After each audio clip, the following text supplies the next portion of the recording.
To livelihood उसमें एक fundamental right है।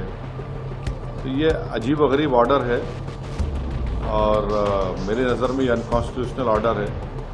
यौम आज़ादी है, खुशी का मौका है और हम आज़ादी की लड़ाई में हमारे बुजुर्गों ने क्या क्या कुर्बानियाँ दी थी। वेज नॉन वेज ये मुद्दा उनका नहीं है। स्वातंत्र दिन पे हम क्या खाएं, हमारा अधिकार है, हमारा स्वातंत्र है। वो नहीं हमें बता सकते कि वेज खाए नॉन वेज खाए। हम तो बिल्कुल नॉन वेज खाएंगे, हमारे घर में खाते हैं। हमारे घर में नवरात्रि को भी हम हमारा जो प्रसाद होता है उसमें प्रॉन्स होते हैं, मच्छी होती है, क्योंकि ये हमारी परंपरा है, ये हमारा हिंदुत्व है। मीट और बूचड़ खाना बैन पर बौखलाया ठाकरे परिवार। हिंदुओं के त्योहारों पर करने लगा मटन मछली की बात। क्या हिंदुओं के कंधे पर बंदूक रख साध रहे मुस्लिम वोट? आखिर ठाकरे परिवार ने क्यों मिलाई ओवैसी की हाँ में हाँ?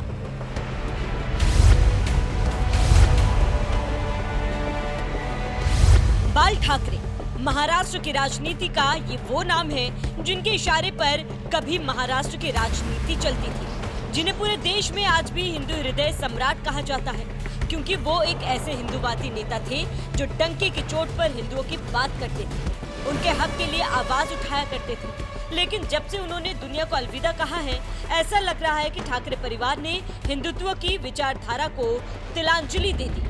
इसीलिए ठाकरे परिवार की ओर से कभी नवरात्रि पर मछली खाने की बात की जा रही है, तो कभी दही हांडी पर मटन हांडी की बात हो रही है।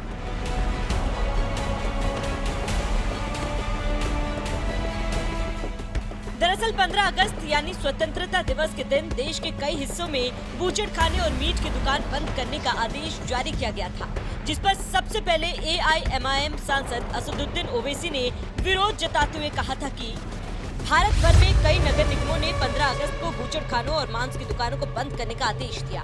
दुर्भाग्य से ग्रेटर हैदराबाद नगर निगम ने भी ऐसा ही आदेश दिया है। यह संवेदनशील और असंवैधानिक है। मीट खाने और स्वतंत्रता दिवस मनाने के बीच क्या संबंध है? तेलंगाना के 99% लोग मांस खाते हैं। मांस पर लगी ये पाबंदियां लोगों की स्वतंत्रता, निजता, आजीविका, संस्कृति, पोषण और धर्म के अधिकार का उल्लंघन करती है। बनाकर अपने आप को क्यों दिया? राइट टू लाइवलीहुड उसमें एक फंडामेंटल राइट है। तो ये अजीब-व-गरीब ऑर्डर है और मेरे नज़र में ये अनकॉन्स्टिट्यूशनल ऑर्डर है। यौम आज़ादी है, खुशी का मौका है और हम आज़ादी की लड़ाई में हमारे बुजुर्गों ने क्या क्या कुर्बानियाँ दी थी।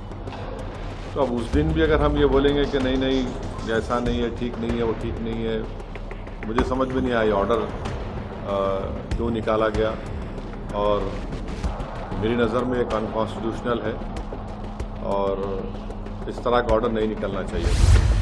अब ओवैसी मीट बंदी पर विरोध जता रहे हैं। ये बात तो समझ में आती है क्योंकि वो मुसलमान है और जिस हैदराबाद से वो सांसद है वहाँ बड़ी संख्या में मीट खाते हैं। लेकिन हैरानी की बात तो ये है कि हिंदू हृदय सम्राट कहे जाने वाले बाल ठाकरे का परिवार भी इस फैसले के विरोध में उतरा और विरोध का झंडा बुलंद करने के लिए हिंदुओं के त्योहारों को बदनाम करने की कोशिश करते नजर आए।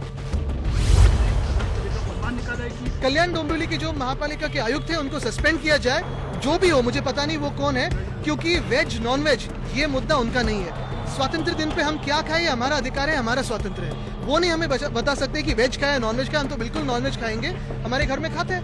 हमारे घर में नवरात्रि को भी हम हमारा जो प्रसाद होता है उसमें प्रॉन्स होते हैं, मच्छी होती है, क्योंकि ये हमारी परंपरा है, ये हमारा हिंदुत्व है। और वहाँ की जो आगरी कोड़ी बांधे हुए वो कहाँ जाएंगे? ये कोई धर्म की बात नहीं और ये कोई देश हित की बात नहीं है कि वेज नॉन वेज खाओ। जो भी खाते हो घर में क्यों घुस के बात करें? वो जो महापालिका के आयुक्त है उन्होंने देखना चाहिए कि उनकी जो काम में जो कमियां है, जो रास्ते पे गड्ढे हो या वो पलावा का ब्रिज हो, उसकी वजह से दुनिया भर में KDMC की बदनामी हो रही है। आदित्य ठाकरे बाल ठाकरे के पोते होने के साथ साथ एक नेता भी है, इसलिए उन्होंने मीट बैन के फैसले पर सवाल उठाया, जो जायज भी है।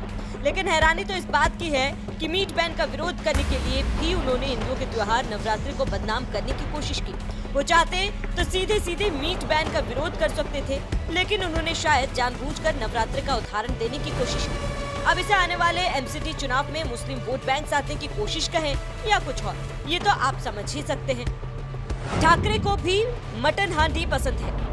छोटे ठाकरे नवरात्रि के प्रसाद में मछली चढ़ाते हैं, ये बात तो उन्होंने खुद स्वीकार कर ली। तो वहीं बड़े ठाकरे यानी राज ठाकरे की बात करें तो महाराष्ट्र नवनिर्माण सेना के अध्यक्ष राज ठाकरे को आदित्य ठाकरे से भी 2 कदम आगे नजर आए, जब उन्हीं के कार्यकर्ता जन्माष्टमी के मौके पर होने वाली दही हांडी के लिए न्योता देने आए थे। और जैसे ही न्योता दिया, तुरंत राज ठाकरे ने कहा, निमंत्रण तो मैं केवल मटन हांडी का स्वीकार करता हूँ। ये बात हालांकि उन्होंने मजाक के अंदाज में कही, लेकिन यही बयान अब उन्हें भारी पड़ रहा है। मांस विक्री बंदी, कत्तलखाना बंदी 15 ऑगस्टच्या निमित्तानं नाही मी आमच्या लोकांना सांगितलं ते चालू ठेवा म्हणून, कळलं का? पहिली गोष्ट आपण बघितली पाहिजे, महानगरपालिकेला या सगळ्या गोष्टींचे अधिकार नाहीत आणि कोणी काय खावं आणि कोणी काय खाऊ नये याचे निर्णय सरकार आणि महानगरपालिकांनी करू नये। म्हणजे एका बाजूने आपण स्वातंत्र्य दिन म्हणून साजरा करायचा आणि खायचं स्वातंत्र्य नाही।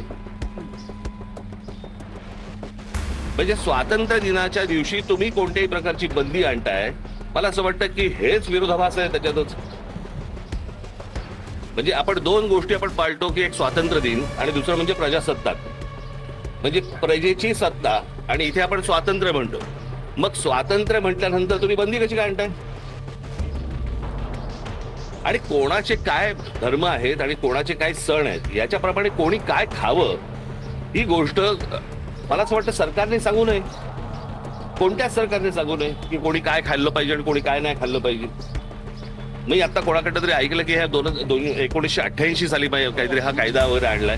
मला असं वाटतं तो 88 साली आणला असेल, नाही तर आता आणला असेल। मला असं वाटतं कोणत्याही सरकारने या गोष्टींचा विचार केला पाहिजे की स्वातंत्र्य। सोशल मीडिया पर लोग उन्हें मौलाना ठाकरे कह रहे हैं। साध्वी प्राची ने तो एक ट्वीट में कहा, मौलाना राज ठाकरे ने दही हांडी का मजाक उड़ाते हुए कहा, मैं केवल मटन हांडी का निमंत्रण स्वीकार करता हूँ। ये मौलाना ने पिछली बार महाकुंभ का भी मजाक उड़ाया था।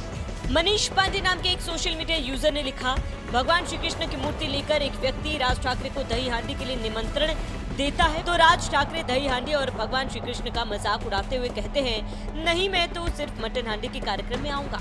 इसने कुंभ का मजाक बनाया था। कितना नैतिक पतन हो चुका है इस खानदान का। पत्रकार शिवम दीक्षित ने भी राज ठाकरे के मटन हांडी बयान पर कहा, ये ठाकरे बंधु अल्पसंख्यक वोट पाने के लिए पूरी तरह से हिंदू विरोधी हो गए। दही हांडी के निमंत्रण पर मटन हांडी की बात करने वाले राज ठाकरे को सोशल मीडिया पर लोगों ने कुछ इसी तरह से लताड़ा, क्योंकि एक तरफ तो वो खुद को मराठों और हिंदुओं का नेता कहते हैं, तो वहीं दूसरी तरफ महाराष्ट्र में जोर शोर से मनाए जाने वाले दही हांडी के निमंत्रण पर मटन हांडी की बात कर रहे हैं। यही वजह है कि लोग उन्हें मौलाना ठाकरे कहने लगे। बहरहाल हिंदू हृदय सम्राट कहे जाने वाले बाल ठाकरे का परिवार जिस तरह से मीट बैन के खिलाफ आवाज उठाने के लिए हिंदुओं के त्योहार को निशाना बनाने की कोशिश की, इस पर आपका क्या कहना है? अपनी राय हमें कमेंट कर जरूर। अगर आप ये खबर फेसबुक पर देख रहे हैं तो वीडियो को लाइक करके पेज को फॉलो करें। इसके अलावा अगर आप इस खबर से यूट्यूब के जरिए जुड़े हैं तो चैनल को सब्सक्राइब करके बेल आइकन दबाना बिल्कुल ना भूलें। नमस्कार।